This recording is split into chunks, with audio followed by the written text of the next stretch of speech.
is front and center in two of our biggest stories today: the U.S. government's continued antitrust crackdown on big tech and President Trump's tariff decision, which he has pushed back until after the G20 summit, which takes place later this month. In Wedbush Managing Director Dan Ives' latest note, he said while many U.S. companies are impacted by this latest trade tension, the poster child for the U.S.-China-UFC battle continues to be Apple. These latest tariffs could significantly increase the cost of iPhones, supply chain disruption globally, and have a major negative impact on street numbers across the board. Ives joins us now. So, Dan, you also say in this note that so far it's been more noise than reality. What do you mean?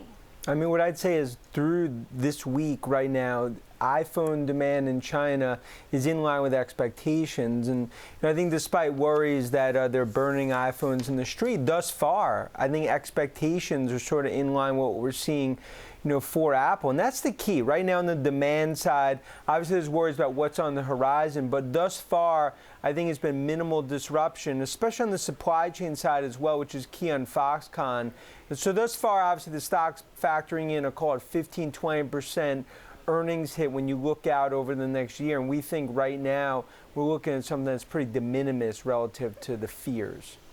That said, what is the worst case scenario for Apple and the iPhone in the trade dispute? Yeah, worst case. So first, you put the $325 billion tariff on after the G20.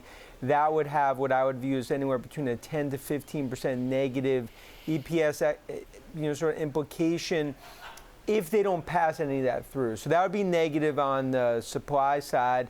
And then fundamentally on the demand side, what would that do potentially to demand? You have called 60 to 70 million iPhones that are coming up for an upgrade in China over the next 12 to 18 months. That could have potentially a 10 to 15% impact there on demand.